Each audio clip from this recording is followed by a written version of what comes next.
अभी तक हमने पढ़ा कि कटाई पर्व क्या होते हैं और ये किस प्रकार से कैसे मनाए जाते हैं।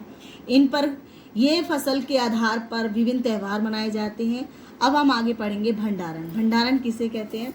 देखिए, जब हम फसल तैयार हो जाती है, पक कर भूनते हैं, जब उसे काटा जाता है, उसके बीजों को, उसको फसल को एक जगह स्टोर किया जाता है, उसे कहते हैं भंडारण। देखो, उत्पादन का भंडारण एक महत्वपूर्ण कार्य है। यदि फसल के दानों को अधिक समय तक रखा जाए तो उन्हें नमी, कीट, चूहों एवं सूक्ष्म जीवों से सुरक्षित रखना होगा। ताजा फल में नमी की मात्रा अधिक होती है।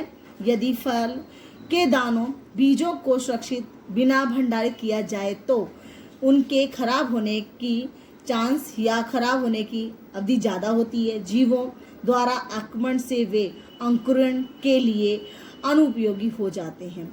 अतः भंडारण से पहले दानों को पूर्णतः धूप में सुखाया जाना अति आवश्यक होता है, जिससे उनके अंदर पाई जाने वाली कम से कम जो नमी होती है उसे कम हो जाती है। इससे उनके कीटों, पीड़कों, जीवाणु एवं कवक से सुरक्षा हो जाती है। किसान अपनी फसल उत्पादन का भंडारण जूट के बोरों, धातु के बने हुए पात्र में करता है, परंतु बीजों का एक बड़े पैमाने पर इकट्ठा करना या भंडारण करना साइलो और भंडारण गृहों में किया जाता है। साइलो का मतलब क्या होता है? ये एक बहुत बड़े धातु के बने हुए बड़े बड़े टैंक होते हैं जिनमें इन्हें भंडारण किया जाता है फसलों का, जिससे उनको इकट्ठा करके रखा जाता है। यहाँ देखिए, ये देखिए साइलो दिखाया गया है। ये इस प्रकार के होते हैं। ये धातु के बने हुए बड़े बड़े टैंक होते हैं। इसमें ये अनाज को स्टोर किया जाता है, जिसे कोल्ड स्टोर के नाम से भी जाना जाता है। अब आता है कि अभी हमने पढ़ा कि फसल को किस प्रकार से सेव किया जाता है। बड़े बड़े टैंकों में या घरों में भी बोरे में इकट्ठा किया जाता है। इनमें पीड़कों जैसे कि चूहे एवं कीटों से सुरक्षित रखने के लिए इनकी बोरियों में या टीन में नीम की सूखी पत्तियां घरों में अनाज के भंडारण में उपयोग की जाती हैं। बड़े भंडार गृहों में अनाज को पीड़कों यानी सूक्ष्म जीवों से सुरक्षित रखने के लिए विभिन्न प्रकार के रसायनों का उपयोग किया जाता है, जिससे क्या होते हैं, उसमें किसी भी प्रकार के बैक्टीरिया पनप नहीं पाते हैं और सुरक्षित रहती है अनाज। आगे देखिए, अब आता है कि जंतुओं से किस प्रकार से भोजन प्राप्त होता है ना। यहाँ देखो, दूध से कौन से दूध देने वाले कौन कौन से जानवर होते हैं, जैसे गाय, भैंस, बकरी। ऊन किस किस से मिलती है? पहाड़ी बकरियाँ होती हैं, बैल होते हैं, कैमल हुआ, भेड़ हुई, इनसे ऊन प्राप्त होती है। आगे देखिए, इस प्रकार से कि जैसे कि आपको इस सारणी में दिखाया गया है, इस सारणी की पूर्ति करने के लिए पश्चात आपने देखा होगा कि पौधों की तरह ही जंतु भी होते हैं जो हमें विभिन्न प्रकार के खाद्य पदार्थ प्रदान करते हैं। जैसे समुद्र में, तटीय क्षेत्रों में रहने वाले जो लोग होते हैं वो मछली का मुख्य आहार के रूप में उपयोग करते हैं। मछली का मुख्य आहार एक मेन मछली होती है जिसे हम कहते हैं लीबियो एक फिश है जिसे हम भोजन के रूप में उपयोग किया जाता है। देखो, पिछली कक्षाओं में पौधे से प्राप्त होने वाले खाद्य पदार्थों के विषय में भी आप पढ़ भी चुके थे। इससे हमने सीखा कि फसल उत्पाद में विभिन्न चरण होते हैं, जैसे बीजों का चयन करना, बुआई आदि। इसी प्रकार से घरों में भी अथवा फार्म पर पालने वाले पालतू पशुओं को उचित भोजन, आवास, देखरेख की आवश्यकता होती है। जब यह बड़े पैमाने पर इनका पालन किया जाता है, इन जानवरों का, पशुओं का, मछलियों का, तो हम उसे बोलते हैं पशुपालन कहते हैं। आगे देखिए, मछली जो होती है, फिश, मछली स्वास्थ्य के लिए बहुत अच्छे आहार होता है। ये बहुत अच्छा फूड होता है।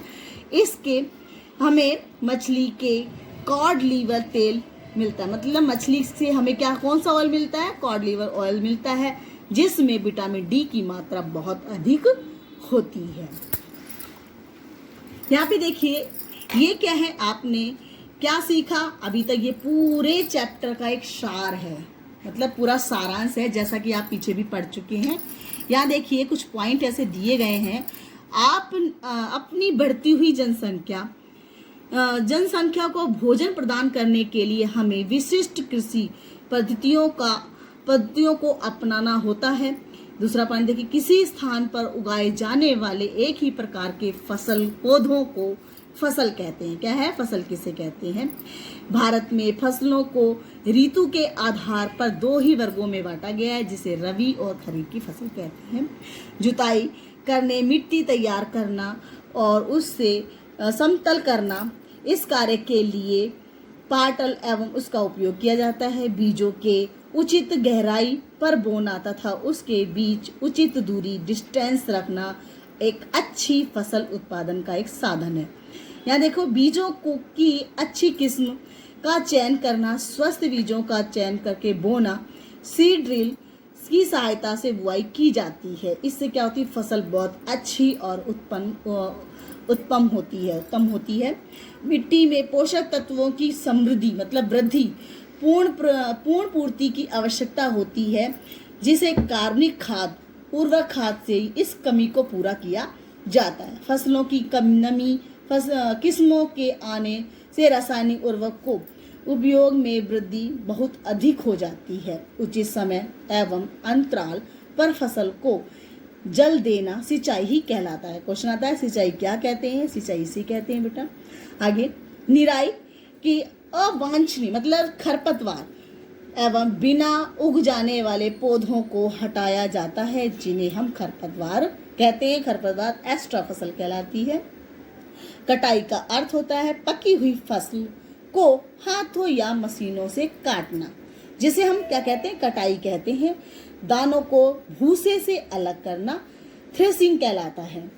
बीजों को, पीड़कों एवं सूक्ष्म जीवों से सुरक्षित करने के लिए उचित भंडारण आवश्यक होता है, जिसे साइलो के द्वारा इकट्ठा किया जाता है, साइलो में स्टोर किया जाता है।